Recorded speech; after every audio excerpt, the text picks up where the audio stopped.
여러분, 오늘 제가 마이크를 바꿨거든요. 근데 볼륨 조절을 잘 못하겠습니다. 제가 금방 2개 영상을 올렸는데 그동안보다 볼륨이 상당히 작죠. 제가 이 볼륨을 이 숫자를 몇 가지 올려야 될지 감을 못 잡겠어요. 그래서 지금 또 하나 녹음을 해봅니다. 이번에는 오늘 올린 2개보다 세 번째니까 볼륨을 좀 더 올려보겠습니다. 간단하게 여러분들의 댓글 한 분 함께 하는데 모두에게 해당되는 내용입니다. 쌤 방송 매일매일 들으며 마음을 다잡고 있습니다. 그래요. 여러분들 꼭 마음 다잡기 바랍니다. 이 하락장에서. 한 가지 고민이 있어 글 올립니다. 전 계좌 빨강입니다. 좋았어. 너무 감사하고요. 2년 전 저는 쌤이 추천해 주신 ETF로 분할 매수 꾸준하게 하고 있고요. 가장 무난한 방법이에요. 주가가 얼마이든 간에 여러분들 우리가 뭐 2, 3년 하고 끝날 겁니까? 1년만 투자하고 그만둘 거예요? 그렇다면 얘기할 필요 없죠.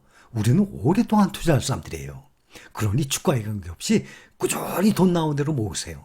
가장 무난한 방법입니다. 이것이 몇 년 지나면 말이죠. 근데 이분의 이제 걱정되는 거, 고민이 직장인이 된 우리 아들은 주식에 관심이 없어서 신한증권 연금저축에 35만 원씩 펀드 가입해서 적금식으로 투자 중입니다.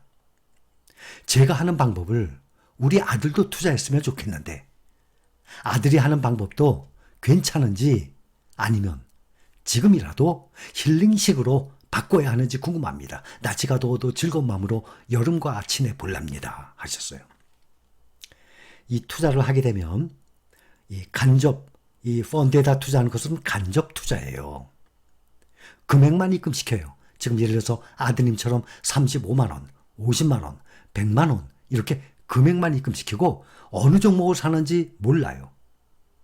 한 달에 한 번씩 집으로 우편물이 날아옵니다. 어느 종목에 비중 어떻게 투자되어 있는지. 그런데 그 내용을 보면 내가 모르는 국내 개별 종목들이에요. 그것도 중소형주까지도 많이 포함되어 있어요. 우리는 그게 아니잖아요. 우리가 투자하는 건데. 거기다가 연보수가 우리는 0.0 몇, 0. 몇, 그렇죠? 0. 몇 % 이하예요. 그런데 펀드에 직접 하는 거는 펀드 매니저가 관리하지 않습니까? 사고 팔고. 기본이 2% 정도예요. 그러면 적어도 1.5% 이상은 깎여나가요. 보수로. 그게 문제가 아니라 우리가 투자하고 있는 이 종목들 있죠? 말씀한 대로도 아시죠? 거기에 꾸준히 35만 원씩 매수하는 것이 낫죠. 한 3종목? 그러면 10만 원씩. 4종목? 또 10만 원씩 40만 원.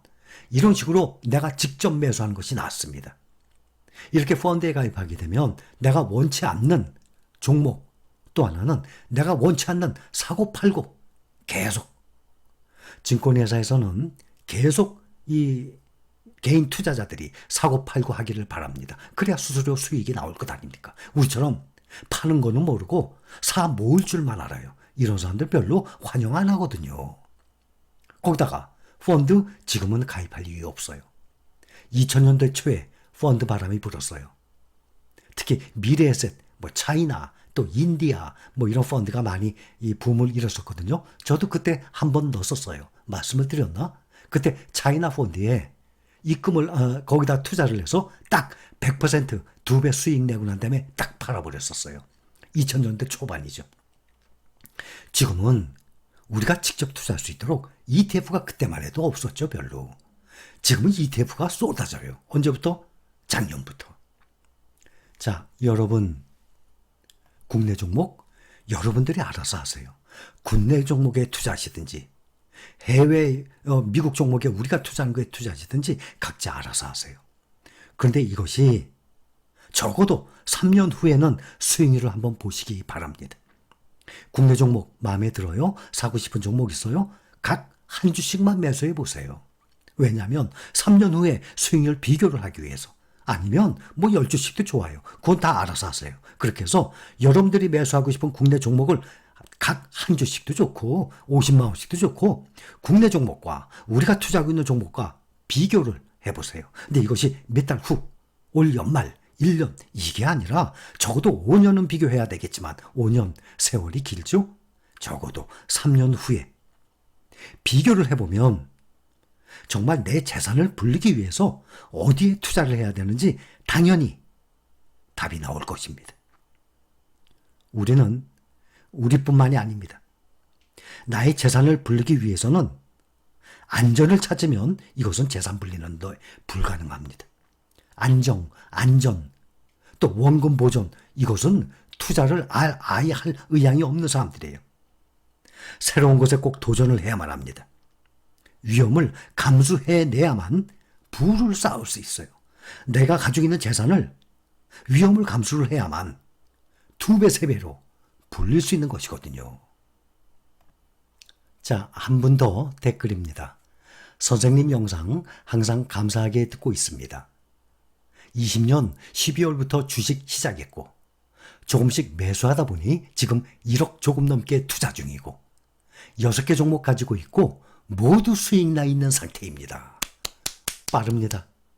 저가 매수 많이 하셨나 봅니다. 여러분들 중에서도 고가에 매수하고 이렇게 좋은 기회 찬스를 그냥 흘려보내요. 불안해서 매수를 못해요. 단 한꺼번에 다 사서 살 돈 없는 사람 빼고 항상 그런 분들은 빼는 겁니다. 월급 받는다든지 돈이 생긴다든지 지속적으로 매수할 수 있는 능력이 되는 분들. 그런데 주가가 떨어지면 무서워서 못 사요, 사람들이. 지금 한 20% 올라왔죠, 저가 바닥에서. 만약에 다시 20% 이상 또 떨어져서 지난 바닥보다 더 떨어진다고 칩시다. 그러면 지난 바닥 때 못 사셨던 분들 또 살 수 있을 것 같아요. 이번엔 또 못 사요. 그런데 저가 때 매수했던 분들은 이번에 다시 또 만약에 저가 또 떨어지죠. 그럼 또 사요. 그 사람들은. 그러니까 주가가 오르면 용기가 없었었는데 그렇게 후회를 했다가도 정말 기회가 또 오잖아요. 그 기회를 살리질 못해요. 한번 제대로 못 산 사람들은 사질 못해요. 그거를 깨야 되는 것입니다. 자, 이분 저는 계속 한 계좌로 계속 모아가면 될 것 같은데 저의 남편은 수익난 상태에 계속 매수하면 평균 단가가 높아진다고 다른 계좌를 만들어 매수하라고 합니다. 제 방법이 맞나요? 아니면 남편 방법이 맞나요? 알고 싶어서 선생님 아니라도 아시는 분 답 좀 부탁드립니다. 결론 똑같아요. 계좌를 2개 하든 3개 하든 결국에는 그 종목 10,000원에 사든 20,000원에 사든 얼마에 사든 몇 주를 사든 결국에는 한 계좌에서 사는 거하고 똑같아요. 눈으로 보기에 미리 싼 계좌에서 산 거는 수익률이 높게 나와요. 또 두 번째 계좌 비싸게 산 거는 수익률이 낮게 나오죠. 그러나 결국에 그것을 합하죠. 결국엔 합해야 되잖아요. 똑같아요. 그러니 그럴 필요 없어요. 근데 계좌를 나누는 이유가 목적이 달라요. 계좌가 그렇다면 괜찮죠. 예를 들어서 내 자녀한테 증여를 하기 위해서 미성년자는 2천만 원까지 아닙니까? 성년은 5천만 원까지 아닙니까?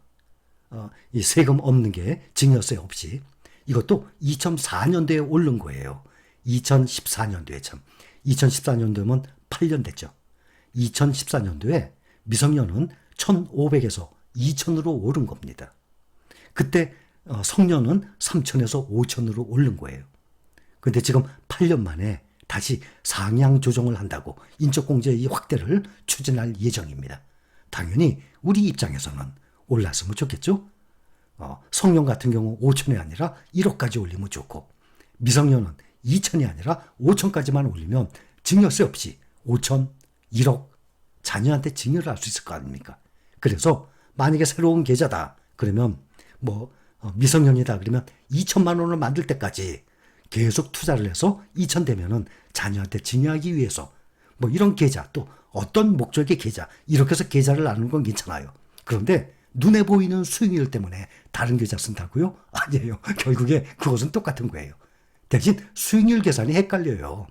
그래서 만약에 타이거 나스닥 100 그거를 매수하는데 여기서도 얼마에 매수했다가 다른 계좌에서도 또 얼마에 매수하고 그러면 수익 금액은 계산하면 나오죠. 근데 수익률 계산이 쉽지가 않거든요. 오히려 더 복잡합니다. 그래서 한 종목, 같은 종목이라면 꾸준히 한 계좌에서 하시는 게 낫죠. 근데 계좌를 분리한다. 그러면 그 돈의 사용 목적에 따라서 분리할 수는 있겠죠. 참고하시기 바랍니다. 이번에는 볼륨이 좀 맞았으면 할 텐데, 자, 여기까지입니다. 감사합니다.